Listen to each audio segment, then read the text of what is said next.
DJ বাপি presentation. সব কথা সব জায়গায় বলা যায় না, এটা মাইক্রোফোন, এখানে বলি কতটা ছড়িয়ে যাবে, এটা উজ্জ্বল রাখতে হবে। আসে যায় কয় না কথা, সেবা কেমন পড়ছি, বিনা টোপে মাছ গেথে না, সেবা কেমন বর্ষি, দুকুল ভেঙে ঢেউ লাগে না, সেবা কেমন গান, জানলা ভেঙে ঘরে ঢোকে না। এক কথা বললি হয় সে কেরম ভালোবাসা।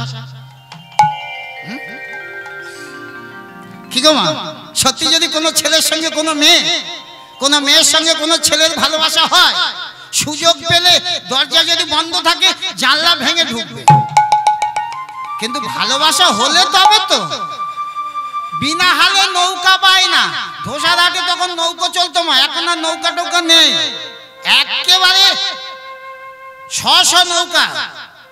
মহাজন বলছে বিনা হালে নৌকা পায় না, নৌকার একটা হাল আছে, বলে হাল ছাড়া নৌকা বাইতে হবে, তবে তো তুমি মাঝি, পাকা মাঝি, নইলে কিসের মাঝি?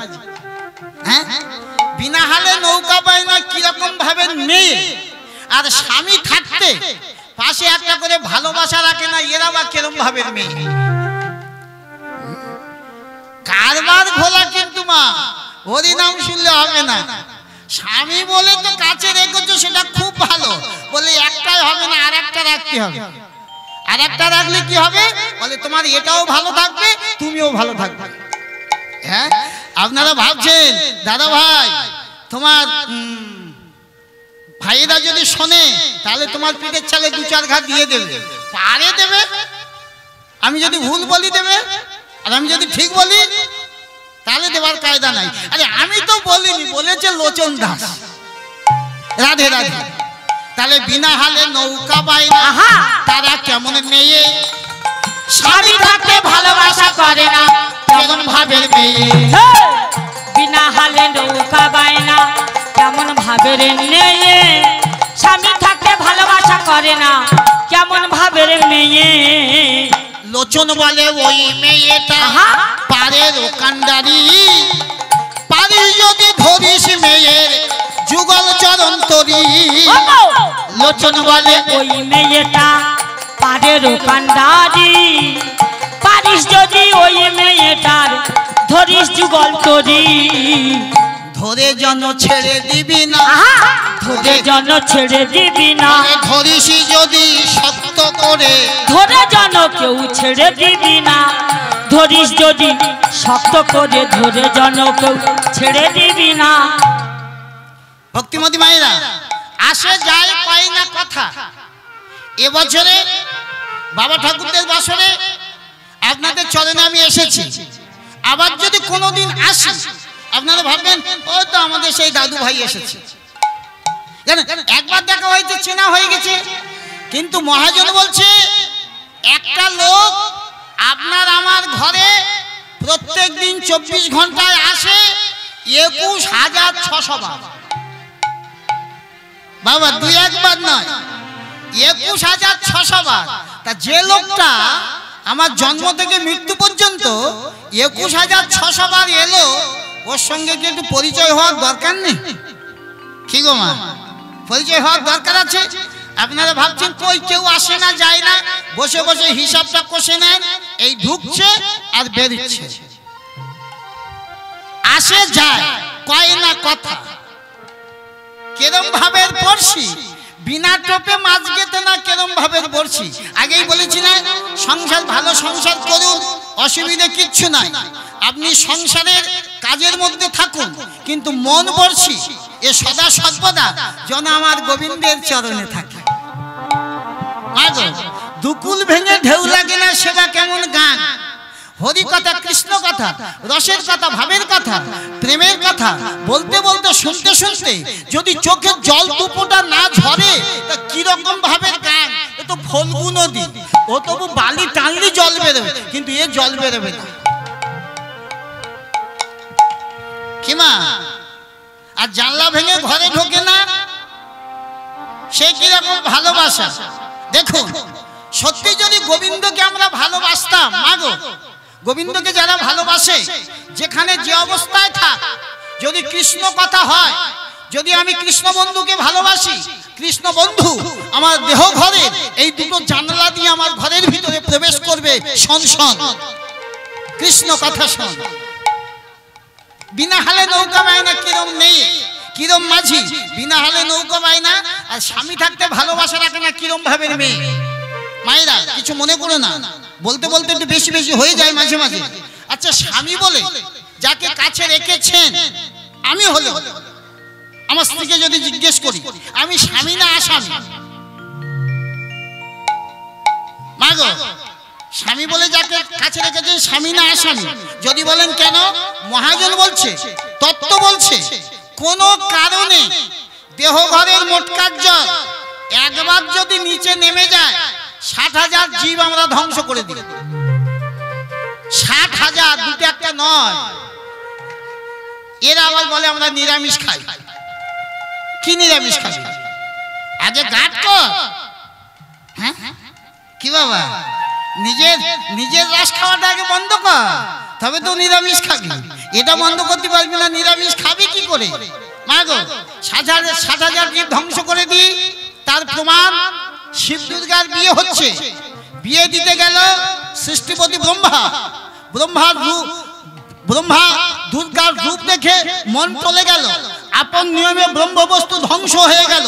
পার বুড়ো আঙুল দিয়ে মাটি বা বালির সঙ্গে মিশিয়ে দিল। তার থেকে জন্ম হলো 60,000 বাল্যখিল্যমণি। মিথ্যা কথা আমি বলছি না। সেই জন্যে রাধারানী বলছে, ললিতারে আমার কৃষ্ণ কথা বলার ইচ্ছা করে, কিন্তু শুনবে কে? কেন আমরা শুনতে পারবো না? কি মা, আমরা কি শুনছি না? তার ললিতা বিশাখা বলছে আমরা শুনতে পারবো না। শুনবি বটে কিন্তু বুঝতে পারবি না। কি গো মা, আমরা শুনলে বুঝতে পারবো না? তো বলছে রাধে কই একটু বল দেখি। তখন রাধারানী বলছে, সখী রে আমি কি দেখলাম জানিস? কি দেখলি? বলে রে দুপুর বেলা আকাশে একটা চাঁদ উঠেছে। ওরে সখী রাত পোহানো হলো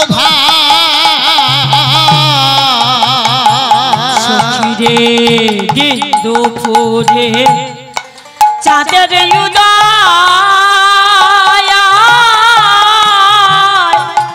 ও সখী রাত পোহানো হলো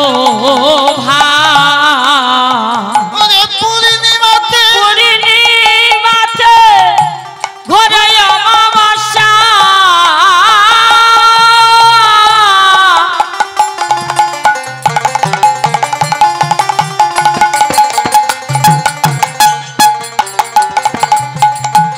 ললিতা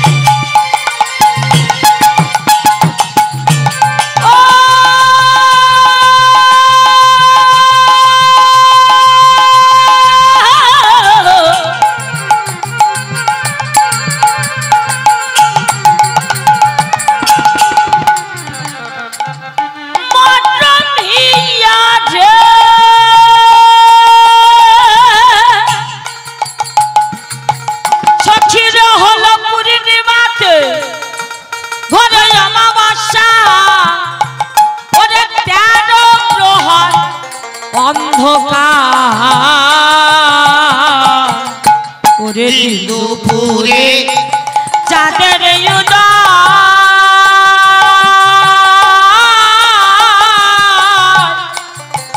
ও সখী রাত পোহানো হলো মা গো, রাধারানী বলছে বলবো বটে কিন্তু শুনবি তো শোন। তো বলে বল দেখি। বলছে দুপুর বেলা চাঁদ উঠেছে, রাত পোহানো হলো ভাত। পূর্ণিমাতে অমাবস্যা 13 প্রহর অন্ধকার। মা গো, দুপুর বেলা নাকি চাঁদ উঠেছে, রাত পোহানো হলো ভাত। রাত ফর্সা হয় না, কত বলে 13 প্রহর অন্ধকার। আচ্ছা মাইরা, কোন আকাশে কোন চাঁদ উঠেছে আর 13 প্রহর অন্ধকার? 13 প্রহর মানে 3 দিন বা 3 রাত, আর 1 দিন বা রাতের 4 ভাগের 1 ভাগ। 13 প্রহর অন্ধকার বলেছে কে? মহাজন বলছে, ওরে বলে গেল বৃন্দাবনে বামা বষ্টমী, একাদশীর দিনে কেন হয় জন্ম অষ্টমী। আরে বলে গেল বৃন্দাবনের বামা বষ্টমী, একাদশী দিনে কেন হয় জন্ম অষ্টমী। বলে গেল বৃন্দাবনের বামা বষ্টমী, একাদশীর দিনে কেন হয় জন্মাষ্টমী। মায়েরা বলে গেছে বৃন্দাবনে বামা বষ্টমী, একাদশীর দিনে কেন হচ্ছে জন্মাষ্টমী। একাদশী কবে আর জন্মাষ্টমী কবে? বলে একাদশীর দিনে হচ্ছে জন্মাষ্টমী। বলে হয় কি করে? বলে বলেছে কে? বৃন্দাবনে বামা বষ্টমী। মা গো, বামা বষ্টমীকে চেনো? বৃন্দাবনের বামা বষ্টমীকে চেনো? সকলে চেনো রে বাবা, কেউ চেনে না এরকম এখানে কেউ নেই, সকলে চেনে। বৃন্দাবনের বামা বষ্টমী, একাদশীর দিনে হচ্ছে জন্মাষ্টমী। তারপরে কি বলে জানো?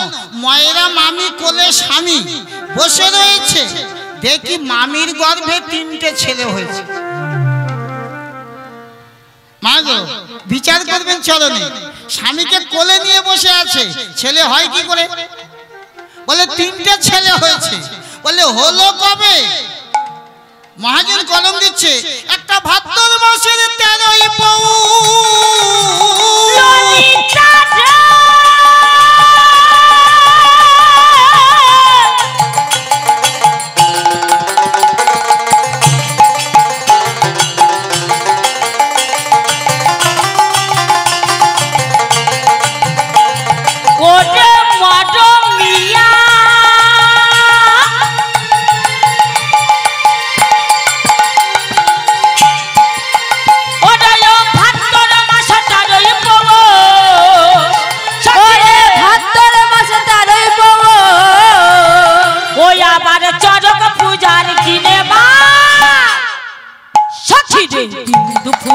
তাদের উদয় রাত হানো হলো ভাইয়া।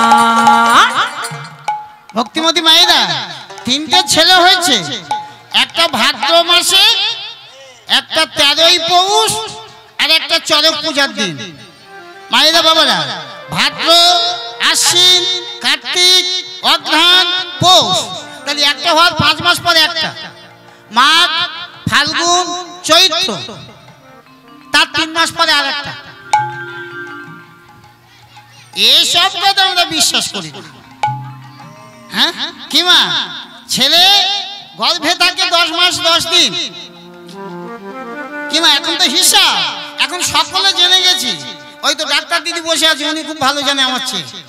হ্যাঁ কি মা, আমি যেখানে থাকি না, আমার 2 পাশে 2টো ICDS এর দিদিমণির বাড়ি, 2 পাশে 2টো ICDS এর দিদিমণি। এখন দেখি নতুন নতুন মায়েরা এসে বলে ও দিদিমণি, তার মানে সুখ টানে কেন? কোথায় কি হয়েছে তাহলে? দিদিমণি বলে আমি বুঝতে পেরেছি রে, তুই হিসাবটা ঠিক রাখ, সময় মতো বলে দেবো, হসপিটালে চলে যাবি, সব ঠিক হয়ে যাবে। হিসাবটা ঠিক রেখেছে, হসপিটালে গেছে, 10 মাস 10 দিন হিসেব করে বলে এই সময় থেকে এই সময়ে কিছু একটা হয়ে যাবে, অসুবিধে নেই। মা গো, আর এখানে 8 মাসে 3টে হলো কি করে? সম্ভব নয়। কিন্তু আপনাদের কাছে আমি হাত জোড় করে বলি, সম্ভব হবে না কেন? 10 মাস 10 দিনের হিসেব যদি হয়, একটা ছেলে মায়ের গর্ভে ছিল 13 মাস, তাহলে 10 মাস 10 দিন হবে, 13 মাস থাকলো কেন? আর একটা ছেলে ছিল, কোন শাস্ত্রের পাতায় বলছে 16 বছর, কোন জায়গা বলছে 18 বছর। তা 16 বছর 18 বছর থাকলো কি করে? আর একটা ছেলে মায়ের গর্ভে ছিল 5000 বছর। মা গো, 13 মাস মায়ের গর্ভে ছিল কে? যে ছেলেটার কথাবার্তা নিয়ে আলোচনা হচ্ছে, আমার গৌরাঙ্গ মহাপ্রভু। হ্যাঁ, 13 মাস ছিল আমার শচী মায়ের গর্ভে। 16 বছর 18 বছর কে ছিল? সুখদেব গোস্বামী। তাহলে কথাটা মিথ্যা নয়। তাই আজ বলছে 8 মাসে 3টে ছেলে হয়েছে, ভাদ্র মাসে 13ই পৌষ, চড়ক পূজার দিনে বার। তারপরে বলছে সূর্য মামা দেখি বুকে মেরেছে শুল, বামুন পাড়া, এই তো বাবাদের পাড়ায় গান করতে এসেছি। এখানে মহাজন বলছে বামুন পাড়ায় কষ্ট পায় সব মাথায় রেখে চুল। আবার রাজবাড়ির চারটু ঘোড়া বলে কি হয়েছে, বলে ঘোড়ার শিং উঠেছে দুটো তার। ও ঘোড়ার শিং উঠেছে দুটো তার, ও ঘোড়ার শিং উঠেছে দুটো তার। সখীরে দিন দুপুরে যাদের হৃদয় রাত পোহানো হলো ভাই, ওরে রাজবাড়ির ওই চারটু ঘোড়া, ওরে রাজবাড়ির ওই টাট্টু ঘোড়া, সখীরে রাজবাড়ির ওই চারটু ঘোড়া, ও ঘোড়ার শিং উঠেছে দুটো তার। ওরে দিন দুপুরে যাদের হৃদয় রাত পোহানো হলো ভাই। কিমা মহাজনরা কি ধন দিয়ে গেছে একবার দেখে নেন, কিন্তু ধারে কাছে আমরা সবাই পৌঁছাতে পারছি না বাবা। মা গো, এখন যদি বলি রাজবাড়ির চারটে ঘোড়া দুটো শিং উঠেছে, আমরা এক কথা সবাই অস্বীকার করবো, দেখ বাবা ও মিথ্যা কথা। কিন্তু মা গো, মহাজনের কথা মিথ্যা কথা হয় না। মুর্শিদাবাদে গান করতে গেছি 3 পালা গান। প্রথম পালায় গানটা করেছিলাম আর বলেছিলাম যদি ঘোড়ার শিং আপনারা কেউ দেখতে চান একজন আমার কাছে আসবে, আমি একজনকে দেখিয়ে দেবো, তিনি সকল আর বলবে দেখেছে কিনা। কেউ আর সাহস করে আসে না। 3 পালা শেষে রাস্তায় উঠেছি, একটা ছেলে বলে দাদু আমার বড় ইচ্ছা আমি ঘোড়ার শিং দেখবো। আমি বলি সত্যি দেখবি ভাই? বলছে 3 পালা গান আমি ঘুরছি, তুমি বুঝতে পারছো না? আমি চল। খড়ের গাদা ছিল, পিছন দিকে নিয়ে গিয়ে বলি সেই দেখ। ও তো বলে ওরে বাবা রে, এ কি অবস্থা, আমি তো কোনোদিন বুঝতে পারিনি। যেই রাস্তায় উঠেছে বন্ধু বান্ধবরা বলে কি রে কোথায় গেছিলি, বলে ঘোড়ার শিং দেখতে। বলে দেখেছিস? বলে হ্যাঁ। মাগো, আপনারা যদি বলেন তাহলে আমরা একটু দেখবো, কিন্তু দেখবো বললে তো দেখা হবে না। ও গো এসবে গোপন প্রীতি, ওরে গোপনে রাখবি, সাধিবি মনের কাজ, ওরে গোপন প্রীতি, ওরে রাখিবি, সাধিবি মনের কাজ। যেদিন সাপের মুখেতে ভেগে রে না যাবি, হইবি রসিক রাজ। যেদিন সাপের মুখেতে ভেগে রে না যাবি, হইবি রসিক রাজ। মাগো, এসব গোপন প্রীতি গোপনে রাখিবি, সাধিবি মনের কাজ। এসব প্রকাশ করার কথা নয় মা, যে যার হৃদয়ে গোপন থাকবে সাধিবি মনের কাজ। যেদিন সাপের মুখে ভেকের নাচাবি। মাগো, ভেগ মানে ব্যাং, ও তো এক দৃষ্টে গান শুনছি। হ্যাঁ কি গো রাধারানী, সাপের মুখেতে ভেকের নাচাবি, মুখেতে ভেকেরে না যাবি, সাপের মুখেতে ভেকের নাচাবি, ওরে সাপের খেতে ভেকেরে নাচাবি, হইবি রসিক আরে সাপের মুখেতে ভেকেরে নাচাবি, হইবি রসিক রাজ। যে জন চতুর সুমেরু শিখর, যে জন চতুর সুমেরু শিখর, সুতাতে গাঁথিতে পারে, যে জন চতুর সুমেরু শিখর, যে জন চতুর সুমেরু শিখর, সুতাতে গাঁথিতে পারে। আরে মাকড় সারে জালে মাতঙ্গ বাঁধিলে, মাকড় সারো জালে মাতঙ্গ বাঁধিলে, মাকড় সারো জালে মাতঙ্গ বাঁধিলে, মাকড় সারো জালে মাতঙ্গ বাঁধিলে, রস মিলিবে তারে। রাধে রাধে। মাগো, এসব গোপন প্রীতি গোপন রাখবি, লোক জানাজানি করা যাবে না। কেন করো ধনী লোক জানাজানি, পাছে অপবাদ হবে। এসব গোপন পিরিত গোপনে রাখবি, সাধবি মনের কাজ, সাপের মুখে ভেকের নাচাবি। মাগো, সাপের মুখে ব্যাংকে নাচাতে হবে।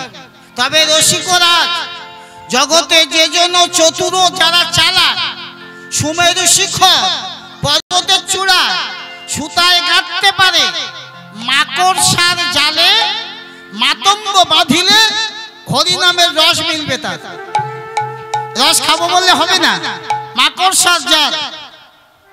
বাড়িতে গিয়ে দেখবেন ঘরের দিকে মাকড়সা লালার সুতোয় জাল পেতেছে, মা মশা মাছি পড়বে, সেটা ধরে সে তার ক্ষুধা নিবারণ করবে, আহার করবে। তা বলছে ওই সুতোয় যদি আপনারা কেউ হাতি বাঁধতে পারেন তবে এই রস মিলবে, নইলে মিলবে না। এই কি আর মুখের কথা মা? মুখের কথা, গুরুর কাছে যাও, সব মুখের কথা হয়ে যাবে। তারপরে কি বলছে? ওরে গঙ্গাতে যাইবি স্নান করিবি, গঙ্গাতে যাইবি স্নান করিবি, গঙ্গাতে যাইবি স্নান করিবি, গঙ্গাতে যাইবি স্নান করিবি, গায়ে না লাগাবি বাড়ি আরে গঙ্গাতে যাইবি স্নান করিবি, গঙ্গাতে যাইবি স্নান করিবি, গায়ে না লাগাবি বাড়ি। আবার ভাত রান্ধিবি তরকারি বাটিবি, ভাত রান্ধিবি তরকারি বাটিবি, ভাত রান্ধিবি তরকারি বাটিবি, আরে ভাত রান্ধিবি তরকারি বাটিবি, জীবনে ছবি না। হারি মাগো, হরিনাম শুনবে? রাধে রাধে। হ্যাঁ, গঙ্গায় যাবি, স্নান করবি, জল লাগাবি না, ভাত রাঁধবি, তরকারি বেটে দিবি, হাঁড়ি ছুবি না। মাগো, হাঁড়ি না ছুঁয়ে রান্না করা যাবে? আপনারা এতগুলো মা আমার এখানে বসে আছেন, প্রত্যেকের পায়ে পড়ে বলি, কোন মা হাঁড়ি না ছুঁয়ে রাঁধতে পারে? একটু হাত তোলো তো। ও মা, হরিনাম শোনা হয়ে গেছে আমার, ওই একটা মা হাত তুলেছে। রাধে রাধে। হাঁড়ি না ছুঁয়ে রান্না করতে হবে। ওইরকম রাঁধুনি যারা, মাগো ওইরকম রাঁধুনি যারা, তাদের কাছে গিয়ে রান্না বান্না শিখতে হবে, নইলে হবে না। হ্যাঁ, সেই জন্য বলে না, আমার যেমনি বেনি তেমনি যাবে, চুল ভিজাবো না। সব কায়দা আছে। হ্যাঁ, একবার মিথ্যা কথা নয় মা, মহাজনের পদ সবটাই সত্যি। আমরা ধারে কাছে যেতে পারি না বলে যেন কিরম কিরম লাগে। হ্যাঁ, তাহলে গোপন পিরিতি গোপনে রাখবি, গোপন পিরিতি গোপনে রাখবি, গোপন পিরিত গোপনে রাখবি, কারো কাছে বলবি না রে গোপন পিরিত গোপনে রাখবি, কারোর কাছে বলবি না রে গোপন পিরিতি গোপনে রাখবি, সরকারের কাছে বলবি না রে গোপন পিরিত গোপনে রাখবি, কারো কাছে বলবি না, সব গোপন রাখবি। তাই আজকে আমাদের বৃন্দে দুটি মালাটা নিয়ে গিয়ে দাঁড়িয়েছে, রাধারানী মালা গেঁথে দিয়েছে। এই মালাটা পরাবো কার গলায় পরাবো? ভক্তের গলায় না ভগবানের গলায়? ভগবানের গলায় না ভক্তের গলায়? হ্যাঁ, ভক্তের গলায় দিলে ভগবান অপমান হবে।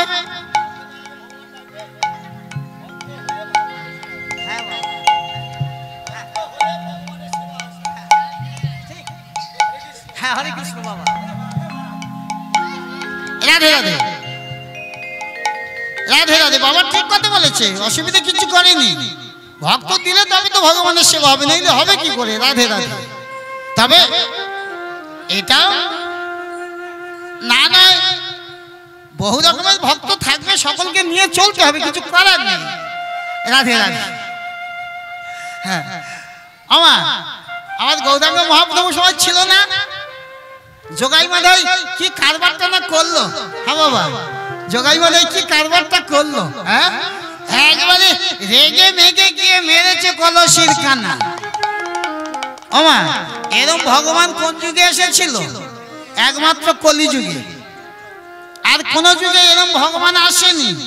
সত্য ত্রেতা দ্বাপর, 3 যুগে ভগবান এসেছিল বাবা। কিন্তু সত্য ত্রেতা দ্বাপরে ভগবান এসেছিল, ভগবানের মনে হিংসা ছিল। কলিযুগে ভগবানের মনে হিংসা নাই। কেন হিংসা নাই? একেবারে তাকিয়ে দেখুন, ওগো রাম আদি অবতারে নানা ক্রোধে অস্ত্র ধরে। আরে রাম আদি অবতারে নানা ক্রোধে অস্ত্র ধরে। রাম আদি অবতারে নানা ক্রোধে অস্ত্র ধরে। রাম আদি অবতারে নানা ক্রোধে অস্ত্র ধরে। অসুরে করিল নিধন নিধন।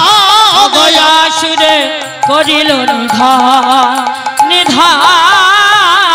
অস্ত্র না ধরিল প্রাণে কারো না মারিল। ও এবে অস্ত্র না ধরিল প্রাণে কারো না মারিল। এবে অস্ত্র না ধরিল প্রাণে কারো না মারিল। এবে অস্ত্র না ধরিল প্রাণে কারো না মারিল। চিত্ত শুদ্ধি করিল সবার। চিত্ত শুদ্ধি করিল সবার। নামের বন্যায় মাথায় দিল। নামের বান্নায় মাথায় দিল। নামের বন্যায় মাথায় দিল। আরে নামের বন্যা মাথায় দিল। নামের বন্যা মাথায় দিল। ও গো নামের বান্নায় মাথায় দিল। নামের বান্নায় মাথায় দিল। নামে বন্যা মাথায় নিল। নামে বন্যা মাথায় নিল। আরে নামের বান্নায় মাথায় দিল। নামের বান্নায় মাথায় দিল। নামের বন্যা মাথায় দিল। নামের বন্যা মাথায় দিল। চিত্ত শুদ্ধি করিল সবার সবার। চিত্ত শুদ্ধি করিল সবার সবার। মাগো নামের বন্যায় কলিযুগে মাতিয়ে দিল, কিন্তু আমরা সবাইকে মারতে পেরেছি? বাবা সবাই আমরা মারতে পারিনি। মাগো আমরা কি 1 মিনিটের জন্য মারতে পারি না? এই যখন আমরা এসেছি নব বৃন্দাবনে, আসুন না সবাই 1 মিনিটের জন্য হরি নামে মাতি, দেখি নামে কি আনন্দ আছে। কি বলতে যাচ্ছে? মাগো মাতবে একটু? প্রেমানন্দে মেতে হরি বলো, হরি নামের বন্যা যে এলো। প্রেমানন্দে মেতে হরি বলো, হরি নামের বন্যা যে এলো। প্রেমানন্দে মেতে হরি বলো, হরি নামের বন্যা যে এলো। প্রেমানন্দে মেতে হরি বলো, হরি নামের বন্যা যে এলো। বন্যারে যাই বলি হারি, ও তার তরঙ্গ ভারী। প্রেমে তরঙ্গে খেলিছেন খেলা গোলক বিহারী।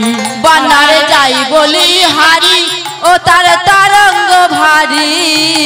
প্রেমে তরঙ্গে খেলছেন খেলা গোলক বিহারী। ও গো তার সঙ্গে প্রভু, সঙ্গে প্রভু নিত্যানন্দ পাথারে সাঁতার দিল। আহা সঙ্গে প্রভু নিত্যানন্দ পাথারে সাঁতার দিল। মেতে হরি বলো, হরি নামের বন্যা যে এলো। প্রেমানন্দে মেতে হরি বলো, হরি নামের বন্যা যে এলো। তেমন বন্যা দেখি নাই মানুষ শুকনাতে তলায়। ডুবলো নদের পুরুষ নারী জাতের বিচার নাই। এমন বন্যা দেখি নাই মানুষ শুকনাতে তলায়। ডুবলো মোদের পুরুষ নারী জাতের বিচার নাই। আবার হরিদাস, ও হরিদাস কাজীর ছেলে সব বুঝি ডুবে গেল। আহা হরিদাস, হরি বল বলে রে হরিদাস। হরি বলে বলে রে হরিদাস। হরি বল বলে রে হরিদাস। হরি বলে বলে রে হরিদাস। ওই আবার হরিদাস কাজীর ছেলে সব বুঝি ডুবে গেল। আমার হরিদাস কাজের ছেলে সে বুঝি ডুবে গেল। আনন্দে মেতে হরি বলো, হরি নামের বন্যা আনন্দে মেতে হরি বলো, হরি নামের বন্যা যে এলো। হরি বল বলে তোমরা নাম সেই জলে। ডুবলো যে জন পেল রতন সন্তোষ তাই বলে। একবার হরি বল বলে তোমরা নাম সেই জলে। ডুবলো যে জন পেল রতন গোসাই তাই বলে। ওই আবার ডোবার মতো, আহা ডোবার মতো যে ডুবেছে সেই ডুবে রতন পেল। আহা ডোবার মতো, ওই আবার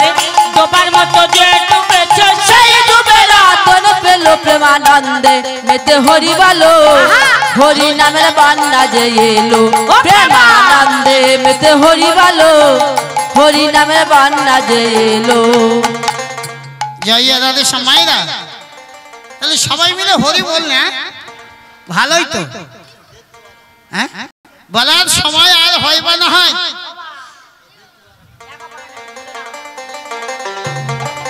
প্রেমানন্দে মেতে হরি বলো হরি নামের বন্যা যে এলো প্রেমানন্দে মেতে হরি বলো হরি নামের বন্যা যে এলো।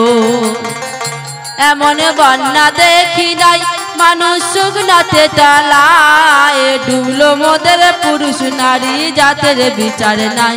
এমন বন্যা দেখি নাই মানুষ শুকনাতে টালায় ডুবলো মোদের পুরুষ নারী জাতের বিচার নাই। শুধু ভক্তমন্ডলী বাবারা মায়েরা, সকলের চরণে আমার সবিনয় প্রার্থনা, মা জননী আমার শুভ্র বস্ত্র পরিধান করি এই মুহূর্তে আসরে ঢুকেছিলেন, আপনারা সবাই দেখলেন। উনি দৃষ্টিশক্তি হারিয়ে ফেলেছেন, আর চোখে দেখতে পাচ্ছে না। দেখো কার ভাগ্যে কি আছে কিচ্ছু কিন্তু বলা যায় না, কি বাবা বলা বাহুল্য। তা মা আমার একটা নামাবলী, একটা গীতা, 11টা টাকা দক্ষিণা দিয়ে এই জীবাদমের হাতে মা আমার অর্পণ করে গেল। হে গীতা ভগবান, তোমার চরণে আমার সবিনয় প্রার্থনা, মায়ের সময় শেষ, আর কটা দিন, দিন তো আগিয়ে এসেছে। এই জরাজীর্ণ দেহ ত্যাগ করে মায়াময় সংসার ছেড়ে মা আমার যেদিন ভব নদীর কূলে গিয়ে দাঁড়াবে, হে গীতা ভগবান, তোমার চরণ স্পর্শ করে আমি প্রার্থনা জানাচ্ছি, এই 11 টাকা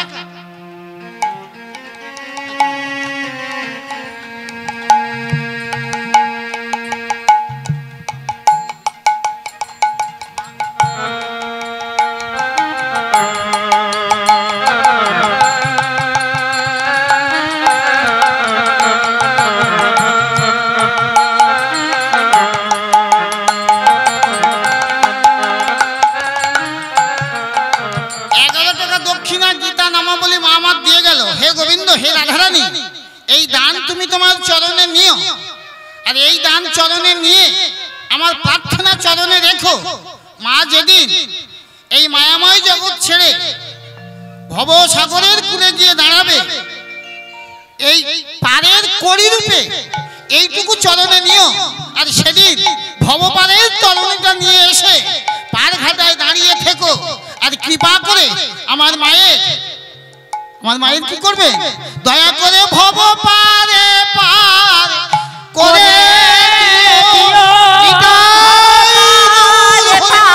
হরি হরি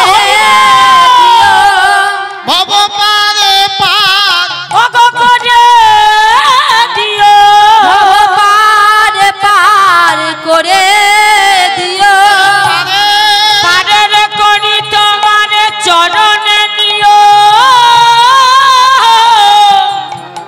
ভব পার পার করে দিও, ভাগে জানায় জানায় রাখি, আরে ভাগে জানায় রাখি, আরে বলার সময় ওগো পাইবা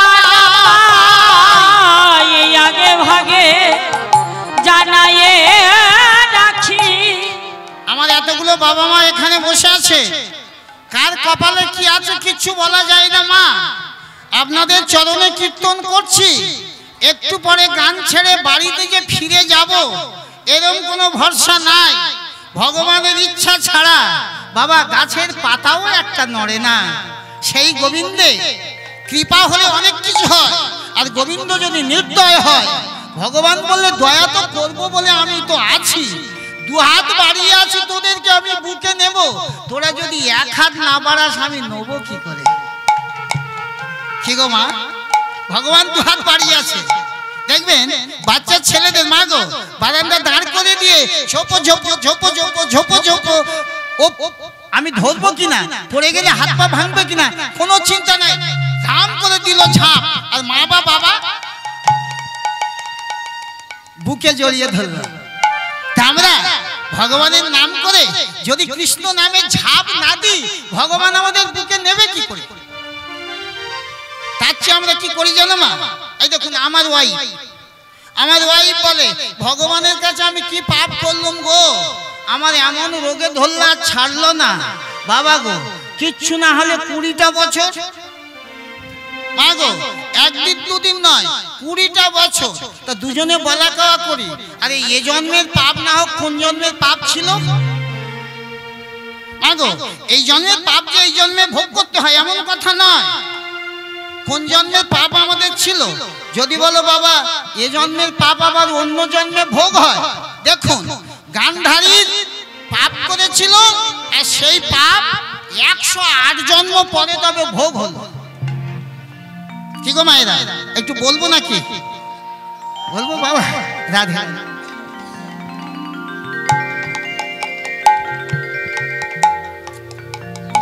মা গো, অনেক বড় কথা, একটু ছোট করে বলি। তো একদিন মা গান্ধারী উনি শুনতে পাচ্ছেন যে আমি তো শতপুত্রের জননী, কিন্তু আমার একটাও ছেলে নাকি আর বেঁচে নেই। আচ্ছা বলুন মা জননীরা, যে মায়ের 100 ছেলে, দুটো একটা নয় বাবা, তার যদি মা বলার মতো কেউ না থাকে, কত দুঃখ, কত ব্যথা, কত বেদনা, কত অনুশোচনা, কত মর্মান্তিক আর্তনাদ। তা মা ভাবছে ছেলেগুলো আমার সব মরে গেল। মা গো, তখনও কিন্তু দুর্যোধন বেঁচে ছিল। তখনও পর্যন্ত যখন ভাবছে দুর্যোধন তখন বেঁচে ছিল, তখন মরেনি। হ্যাঁ, তখন মরেনি। তো দুর্যোধন ওই উরু ভঙ্গ হয়ে ও পড়ে আছে। তো উরু ভঙ্গ হয়েছে ভীমের গদাঘাতে, তাতে যে দুর্যোধন মরেছে, দুর্যোধন বলছে না আমি তাতে মরিনি, উরু ভেঙেছে বলে আমার মৃত্যু হয়নি, আমি শোকে অনুশোচনায় তাপানলে আমার মৃত্যু হলো। পাণ্ডবরা সব ঠিক থাকলো, আর অকালে ওদের শিশুপুত্রগুলোকে যে আমার কথায় নিধন হলো, এইটা হলো আমার দুঃখ, তাতেই আমার মৃত্যু। মা গো, তাতেই হলো মৃত্যু। তাতে মৃত্যু মানে উরু ভেঙে পড়ে আছে। এই সময় অশ্বত্থামা এলে। অশ্বত্থামা এলে দুর্যোধন বলছে দাদা তুমি এসেছো? তা বলে হ্যাঁ।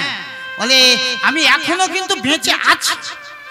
তা দাদা একটা কথা বলবো। তা বলে কি? বলে যুদ্ধ শেষ, পাণ্ডবরা আজকে শিবিরে নিশ্চিন্তায় ঘুমাচ্ছে, তুমি যদি পারো আমার একটু সাহায্য করো, এই গভীর রজনীতে গিয়ে ওই পাণ্ডবদের 5টা মাথা কেটে আনো, অন্তত আমি মরার আগে দেখে যাই ওরা অন্তত মরেছে। কি যুক্তি বুদ্ধি দেখেছো বাবা? হ্যাঁ, অশ্বত্থামা বললে বলছো ঠিক আছে আমি দেখছি। এবার বলছো দেখছি বলে ও গেল, কিন্তু ভগবান বললে তোরা কোথায় রে? আজকের এখানে তোদের কাদের থাকা যাবে না, এ শিবির তোদের পরিত্যাগ করতে হবে। পাগল পাণ্ডবদের অন্য জায়গায় সরিয়ে দিয়েছে। পাণ্ডবদের 5টা সন্তান ওখানে ঘুমাচ্ছিল। অশ্বত্থামা গিয়ে ওই 5টা ছেলের মাথা কেটে নিয়েছে। ভেবেছে পাণ্ডবরা 5 জনে, মাথা কেটে নিয়ে